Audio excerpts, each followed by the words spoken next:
எல்லாருக்கும் வணக்கம். நான் Hema Subramanian. Welcome to home cooking Tamil.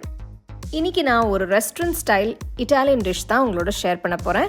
இது ஸ்பெகட்டி இன் டொமேட்டோ சாஸ். இது யூஸ்வலாக நம்ம ரெஸ்டாரண்ட்ஸில் தான் நிறைய சாப்பிடுவோம். ஸோ இந்த டிஷ்ஷை நம்ம எப்படி வீட்லேயே ஈஸியாக செய்யலான்னு பார்க்கலாம். இந்த ரெசிபி பண்ணுறதுக்கு நான் நல்ல ஃப்ரெஷ்ஷாக பழமாக இருக்கிற தக்காளியை எடுத்திருக்கேன். ஃபர்ஸ்ட் இதை வேக வச்சுக்கலாம். நான் இன்னைக்கு 8 தக்காளி எடுத்திருக்கேன். அடிப்பக்கம் இந்த மாதிரி கட் பண்ணிட்டு சுடு தண்ணியில் போட்டு வேக விடுங்க. இந்த மாதிரி கட் பண்ணிட்டு வேக வைக்கும் போது தக்காளி ஒரு 10-15 நிமிஷத்துல வெந்துடும். தண்ணியிலேருந்து எடுத்துட்டு நல்லா ஆற விடுங்க.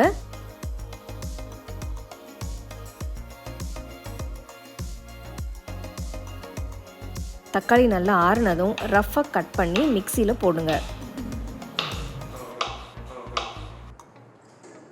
நல்ல பேஸ்ட்டாக அரைச்சிக்கோங்க.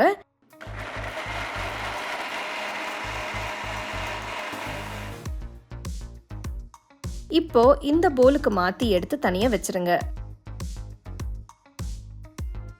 நெக்ஸ்ட் நம்ம ஸ்பெகட்டியை வேக வச்சுக்கலாம். ஒரு பாத்திரத்தில் தேவையான அளவு தண்ணியை ஊற்றி கொதிக்க விடுங்க. தண்ணி கொதிக்க ஆரம்பிச்சதும் 1 டீஸ்பூன் உப்பு போட்டு அடுத்தது ஸ்பெகட்டியை சேர்த்து வேக விடுங்க. இந்த ரெசிபிக்கு நான் 250 கிராம் ஸ்பெகட்டி எடுத்திருக்கேன். ஸ்பெகட்டி வேகிறதுக்கு 15 to 20 நிமிஷம் ஆகும். ரொம்பவும் வேக வச்சிடாதீங்க.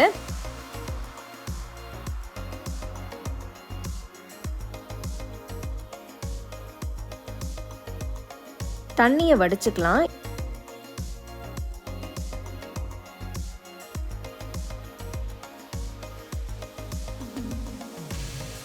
இப்போ 1 teaspoon extra virgin olive oil ஊற்றி லைட்டாக கலந்து விடுங்க. அப்போது ஒன்றோட ஒன்று ஒட்டாமல் நல்ல லூஸாக இருக்கும். ஸ்பெகட்டி பர்ஃபெக்டாக வெந்துருச்சு. எடுத்து தனியாக வச்சுருங்க. கடாயில் 2 டேபிள் ஸ்பூன் எண்ணெயை ஊற்றுங்க. நீங்கள் ஆலிவ் ஆயில் இல்லைன்னா நீங்கள் சன்ஃப்ளவர் ஆயில் கூட யூஸ் பண்ணிக்கலாம். நல்லெண்ணெய், கடலெண்ணெய், தேங்காய் எண்ணெய் இந்த மாதிரி ஸ்ட்ராங்காக வாசனை இருக்கிற எண்ணெய் யூஸ் பண்ண வேண்டாம். ஏன்னா ஸ்பெகட்டியோட டேஸ்ட் எல்லாமே மாறிடும். நெக்ஸ்ட் 2 டேபிள் ஸ்பூன் பொடியாக நறுக்கின பூண்டு போடுங்க. பாஸ்தா சாஸ்க்கு பூண்டு ரொம்பவே முக்கியமான ஒரு இன்க்ரீடியன்ட். நல்ல ஒரு ஃப்ளேவர் கொடுக்கும். அடுத்து ஒரு பெரிய வெங்காயம் பொடியாக நறுக்கினது ஆட் பண்ணுங்க.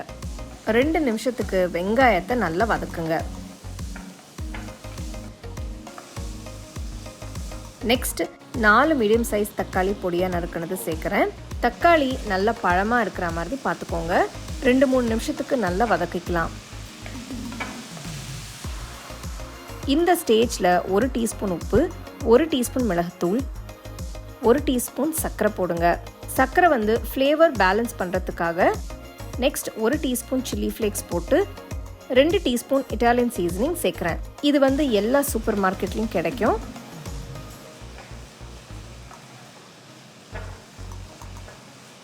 பத்து நிமிஷத்துக்கு அப்புறம் அரைச்ச தக்காளியை சேர்த்து நல்லா மிக்ஸ் பண்ணுங்க. பாருங்க சாஸ் எவ்வளவு சூப்பரா வந்திருக்குன்னு. 10 நிமிஷத்துக்கு அப்படியே சிம்ல வைங்க. 10 நிமிஷத்துக்கு அப்புறம் உப்பு செக் பண்ணிட்டு 1 டீஸ்பூன் உப்பு சேர்க்கிறேன்.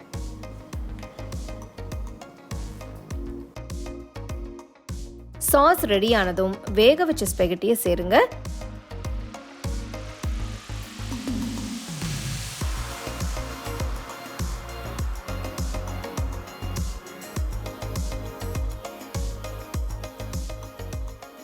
சாஸோட சேர்த்து நல்லா மிக்ஸ் பண்ணுங்க. நல்லா ஃபுல்லாக கோட் ஆகிற மாதிரி மிக்ஸ் பண்ணணும்.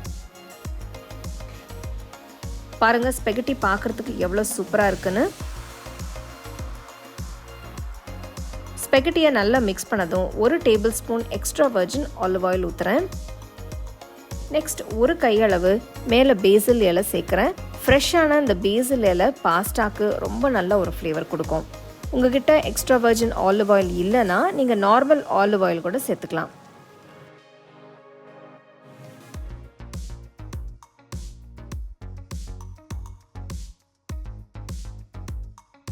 கடைசியாக நான் இங்கே பார்மசான் சீஸ் வச்சுருக்கேன்.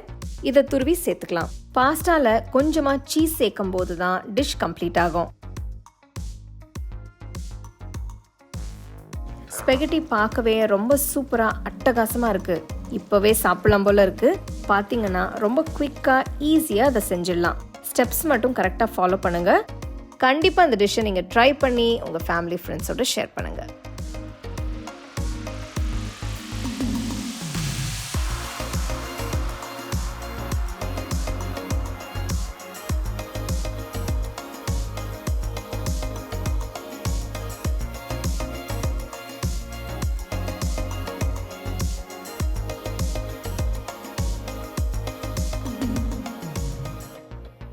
உங்களுக்கு இந்த ரெசிபி பிடிச்சிருந்தா லைக் பண்ணி ஷேர் பண்ணி ஹோம் குக்கிங் தமிழ் சேனலுக்கு சப்ஸ்கிரைப் பண்ணுங்க.